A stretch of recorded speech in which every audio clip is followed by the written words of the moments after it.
Ya, merasa gembira walaupun saya sadar perjalanan masih jauh. Cita-cita kita masih jauh.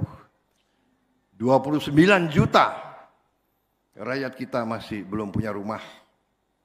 Jadi Pak Ara kerja keras, ya. Semua menteri kita kompak, kita cari jalannya. Kalau ada kehendak pasti ada jalan, saudara-saudara. Negara kita kaya, tapi kita kadang-kadang harus koreksi diri. Kadang-kadang kita kurang pandai mengelola kekayaan kita. Sekarang harus kita kelola dengan baik. Kita harus tegakkan hukum, tegakkan peraturan. Negara harus hadir, tapi negara juga harus bersih.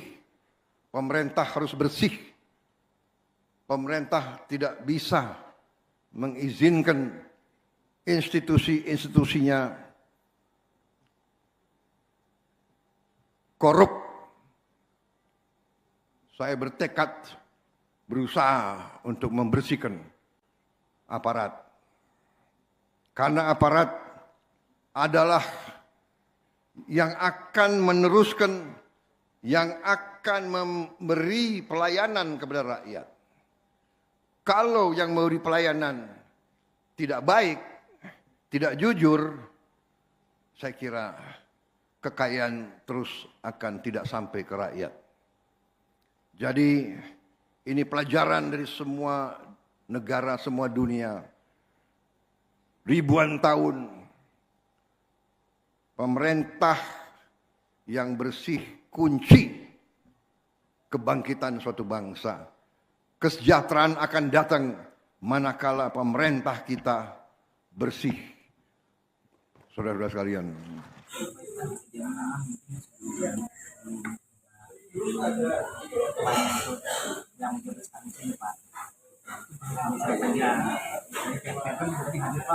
Kemudian dari pihak ini syarikat akhir juga nanti dirinya batasan bisa dijaga nih Pak, kan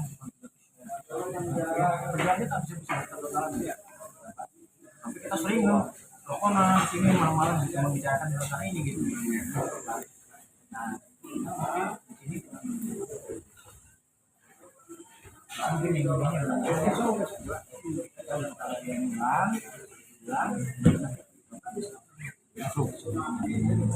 kita lebih ini memang itu Pak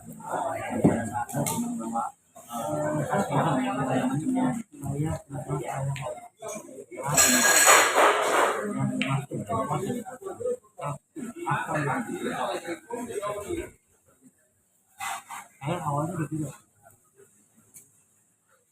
jangan daripada kepala pimpinan doktrin yang dipakai satu anak ya saya yang korban jadi terjalin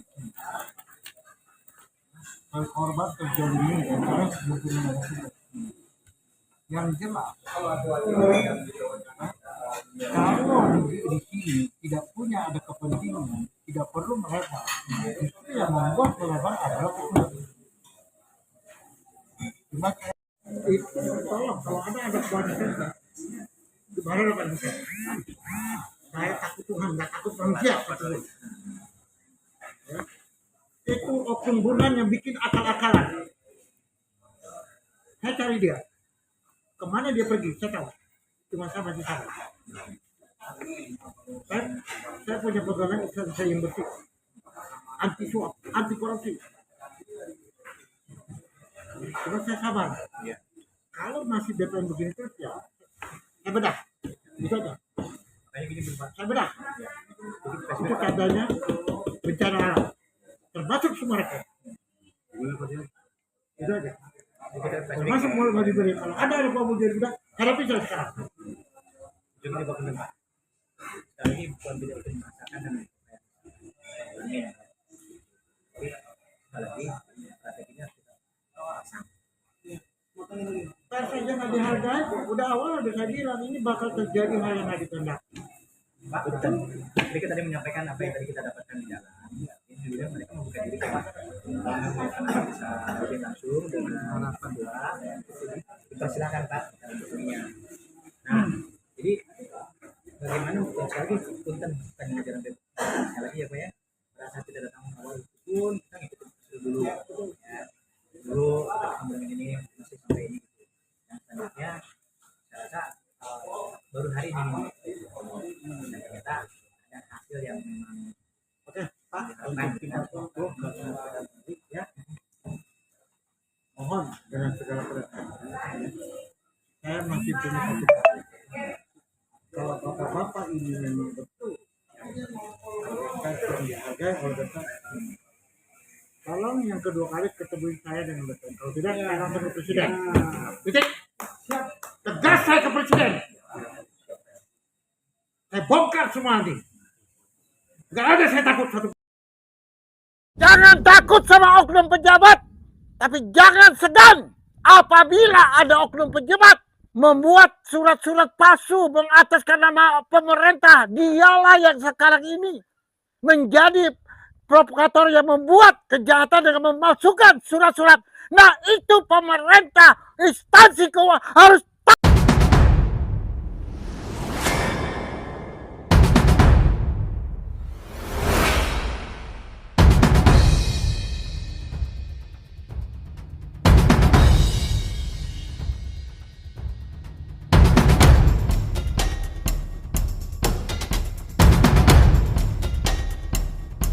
Cipto Nagaria sadar tidak sadar mengakui kepada karyawan sebagai manajemen direksi, mengatakan ya sayalah yang membuat makelar kedua. Aziz Mahdor, dia telah mendustai agama, membenturkan umat Islam dengan umat Islam dan dia juga yang telah membenturkan TNI, mengerjakan jeger, preman yaitu mantan RW Lukas, bulan September tahun 2023 itu pun buronan di tanah Gunung Gelis 70 hektar, Bapak Sofyan Jim Mamesah. Ketiga Muljadi Budiman mempunyai PT Fiber yang dimana merampas tanah orang tipu 378 keempat Herman Nagaria terlibat mencuci uang dan perdagangan wanita bersama Marina Budiman kelima. Sugianto Nagaria yang punya PT MBA, aplikasi bodong yang melakukan tipu-tipu modus 378 kepada nasabah 143 JT korban-korban kurang lebih 200 triliun termasuk petani penggarap 4 desa bersama nasabah-nasabah yang mempunyai sertifikat bodong PT Sumarekon dari seluruh Gunung Gelis se-Jabodetabek dan 18 cabang di Indonesia. Keterlibatan adiknya Cipto Nagaria yang pakai topi, mereka semua adalah geng mafia perampas, perampok, pembunuh ekonomi anak rakyat Indonesia dan membenturkan pemerintah dan mereka juga sudah melecehkan dan mengkhianati pemerintah di tanah negeri merah putih. Yang paling biadab oknum-oknum demokrasi se-Indonesia dicuci otaknya dan kepalanya dipenggal untuk dibenturkan rakyat dan pemerintah dan presiden bersama global politik. Jadi harus diketahui di mana persembunyian Cipto Nagaria dan Sugianto Nagaria dilindungi oleh Aziz Mahdor. Aziz Mahdor dilindungi oleh Cipto Nagaria dan Muljadi Budiman dan mereka adalah sekaligus public figure yang membuat kebohongan-kebohongan, alibi dan sekaligus mereka juga adalah berbadan manusia, mereka adalah monyet-monyet, anjing-anjing, babi-babi dan mereka adalah sekaligus ikan-ikan sapu dan harus dibakar dan dihabiskan mereka.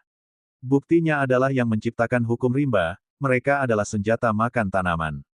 Hukum rimba yang membunuh anak-anaknya dan direksi-direksi, bukan rakyat, bukan pemerintah, bukan korban-korban 378, bukan korban perampasan, dan pemerintah juga bukan hukum rimba dan mati di tempat, mereka juga kena murka, korban-korban dan saatnya tidak akan berhenti dan ingat sebagaimana Presiden mengatakan narasumber pemegang kunci Pandora dan anak rakyat Indonesia yang menjadi korban, secepatnya mengadakan vers dan kumpas sampai ke akar-akarnya. Secara hukum mereka akan dipenjara dan akan disaksikan seluruh anak bangsa secara transparan, baru 18 cabang diaudit, ini bukan warning lagi, ini otentik, atas nama anak rakyat Indonesia disaksikan oleh kepolisian, TNI dan Vers Indonesia bersatu kita tunggu siap lanjut.